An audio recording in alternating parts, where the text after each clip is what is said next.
Assalamualaikum warahmatullahi wabarakatuh. Jadi di sini saya ingin melakukan UP acara ketiga Geoteknologi Lingkungan. Jadi pada acara ketiga Geoteknologi Lingkungan ini membahas tentang pemodelan laju erosi menggunakan metode Yusel yang kedua.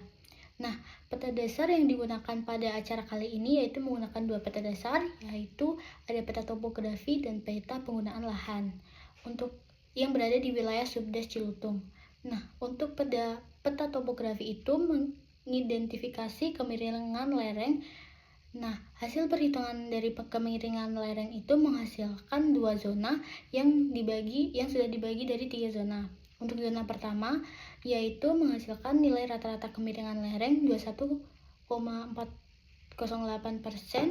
yang itu tuh masuk ke dalam kelas C dan masuk ke dalam nilai LS 4,25 yang ditunjukkan pada warna kuning. Nah, untuk zona kedua yaitu memiliki nilai rata-rata 47,5 yang termasuk ke dalam kelas D dan memiliki nilai LS 9,5 yang simbolnya itu tuh warna jingga. Untuk zona ketiga yaitu memiliki nilai kemiringan lereng rata-rata 47,925% yang sama seperti zona kedua, itu tuh termasuk ke dalam kelas D dan memiliki nilai LS 9,5 dan disimbolkan dengan warna jingga. Nah, untuk hubungan LS dengan erosi, hubungan LS panjang dan kemiringan lereng itu berhubungan erat dengan erosi. Nah, semakin panjang lereng, maka air yang turun itu tuh akan semakin lama. Nah, kalau semakin lama itu maka dia akan terkikisnya tuh lama sehingga rentan terhadap erosi tanah. Nah, untuk curamnya yaitu semakin curam lereng itu maka akan semakin rentan terhadap erosi karena air yang mengalir ke permukaan tanah itu tuh lebih banyak dan lebih cepat membawa material-material sehingga terkikisnya itu lebih cepat. Nah, yang selanjutnya yaitu nilai CP dan hubungan penggunaan lahan dengan erosi. Nilai C itu tuh yaitu pengaruh vegetasi dan penutupan lahan terhadap erosi tanah. Nah, semakin tinggi nilai C itu tuh maka akan semakin rentan terhadap erosi. Contohnya yaitu pada penggunaan lahan yang ada di peta penggunaan lahan yaitu ladang. Ladang itu memiliki nilai CP 0,19. Kenapa ladang itu tuh rentan terhadap erosi? Karena dia itu tuh tidak ada vegetasi sama sekali. Tidak ada vegetasi yang memiliki akar yang bisa menahan tanah sehingga dia tuh rentan terhadap erosi. Dan ladang itu biasanya juga sudah melalui proses pembajakan sehingga air hujan yang masuk ke dalam tanah itu tuh dia langsung masuk ke dalam tanah tanpa adanya vegetasi yang bisa menampungnya. Nah, selanjutnya yaitu jika nilai C itu rendah, maka dia itu tahan terhadap erosi. Contohnya yaitu pada sawah. Nah, pada lahan sawah itu dia memiliki parit pada tiap-tiap lahannya. Nah, sehingga air itu akan tergenang di situ dan air hujan itu tidak akan langsung mengalir deras dan tertampung sehingga dia tuh bisa diserap oleh tanaman-tanaman yang ada di sawah. Selanjutnya yaitu penjelasan peta overlay dan analisis peta tingkat bahaya erosi. Untuk penjelasan overlay itu peta overlay itu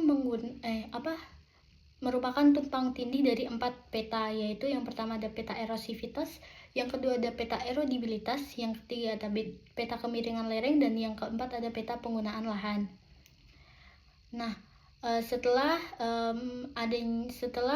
dilakukan pembuatan peta overlay, maka akan dihasilkan perhitungan A yang mencari laju erosi yang dari data RK, LS, dan CP. Nah, data tersebut itu menghasilkan nilai erosi ringan yang memiliki warna ungu karena memiliki laju erosi, karena perhitungan itu rata-rata memiliki laju erosi kurang dari 15 15 ton per hektar per tahun. Nah, yang selanjutnya yaitu solum tanah. Solum tanah itu merupakan kedalaman tanah yang bisa dijangkau oleh akar. Nah, semakin tebal solum tanah itu, maka dia itu tuh lebih tahan terhadap erosi karena dia itu tuh memiliki material yang lebih banyak dan sehingga memiliki infiltrasi yang baik sehingga air hujan itu bisa tertampung lebih banyak. Sebaliknya, jika solum tanah itu tuh tipis, maka dia itu tuh memiliki material yang lebih sedikit untuk menampung air hujan sehingga dia akan lebih rentan terhadap erosi. Nah, upaya konservasi menurut jurnal karya Fahrudin, jadi dia tuh ada di Subdas Kruek Jaya. Nah, di sana tuh terdapat 3 lahan erosi yang dibagi menjadi 3, yaitu ada erosi kelas ringan, erosi kelas sedang, dan erosi kelas berat.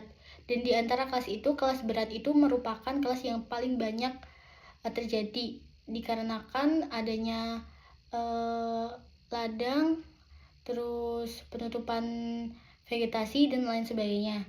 Nah, pada jurnal ini tuh menggunakan 3 metode, yaitu ada metode mekanik, metode kimiawi, dan metode vegetatif. Untuk metode vegetatifnya itu menggunakan metode agroforestry. Itu tuh metode yang merupakan penanaman tanaman dan peternakan itu dijadikan menjadi satu. Nah, selain menjadi ekonomi untuk warga sekitar, dia itu bisa menahan erosi. Nah, untuk metode yang kimiawi itu menggunakan bahan-bahan kandungan seperti PVAU dan SPA yang memiliki tujuan untuk menaikkan nilai agregat tanah sehingga dia itu lebih tahan terhadap erosi. Dan untuk mekanik, yaitu dia membuat rorak dan membuat saluran pemanen hujan. Sekian UP dari saya. Bila ada kesalahan, saya mohon maaf. Terima kasih.